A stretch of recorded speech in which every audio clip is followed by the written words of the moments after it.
Assalamualaikum warahmatullahi wabarakatuh. Perkenalkan, nama saya Edi Wiono dari kelas 12 TKJ. Di sini saya akan mempresentasikan manajemen bandwidth. Apa itu manajemen bandwidth? Agar penggunaan bandwidth atau kapasitas jaringan yang tersedia sesuai dengan kebutuhan dan merata, maka yang diperlukan manajemen bandwidth untuk melakukan pengaturan penggunaannya. Tujuan dari melakukan manajemen bandwidth adalah agar sumber daya jaringan yang tersedia dapat digunakan secara efisien dan adil oleh semua pengguna yang terhubung dalam suatu jaringan. Fungsi manajemen bandwidth. Bandwidth manajemen berfungsi untuk memastikan setiap penggunaan bandwidth dalam suatu jaringan berjalan secara efisien dan merata, di mana semua pengguna yang ada dalam suatu jaringan komputer mendapatkan sumber daya akses yang sama. Contohnya, beberapa fungsi lain dari manajemen bandwidth. 1. Pembatasan bandwidth. 2. Prioritas penggunaan. 3. Mengoptimalkan kinerja jaringan. 4. Monitoring dan reporting. 5. Menjaga keamanan jaringan. Metode manajemen bandwidth. Metode manajemen bandwidth merujuk pada cara atau proses untuk memaksimalkan penggunaan sumber daya jaringan secara efisien dan merata. Dalam melakukan manajemen bandwidth, ada beberapa metode yang diperlukan. Berikut adalah beberapa metode yang digunakan dalam melakukan manajemen bandwidth. 1. Simple queue. Simple queue merupakan sebuah metode yang paling sederhana dalam kelompoknya untuk melakukan kontrol penggunaan bandwidth, di mana metode ini akan mengatur kecepatan upload dan download dari setiap koneksi pengguna berdasarkan parameter IP address mereka. Cara ini akan mengatur dan memberikan alokasi yang tepat dan sesuai dengan kebutuhan mereka. Selain itu, dalam metode ini, setiap pengguna akan diberikan prioritas sesuai dengan nama urut koneksi mereka. Ketika antrian penuh, maka paket data yang akan diabaikan. Metode ini memastikan jaringan dalam keadaan yang lebih stabil dan efisien bagi semua pengguna.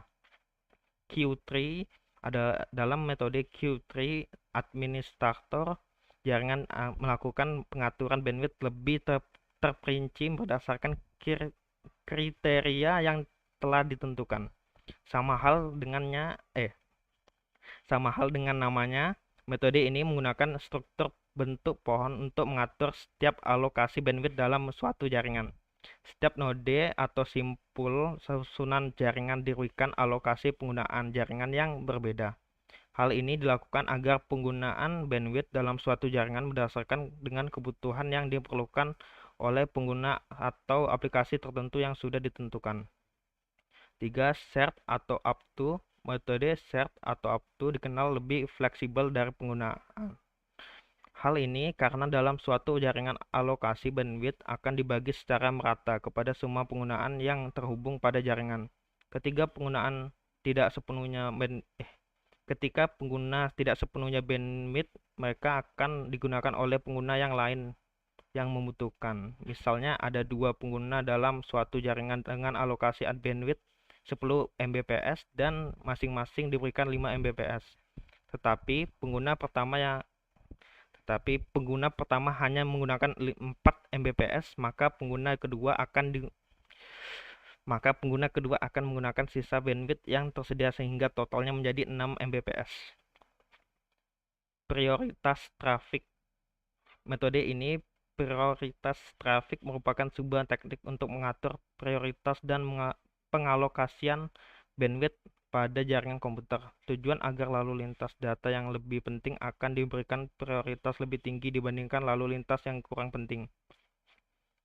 Hierarchical Token Bucket atau HTB. Metode Hierarchical Token Bucket atau HTB adalah teknik untuk mengatur dan mengontrol penggunaan bandwidth pada jaringan dengan struktur hierarki administrator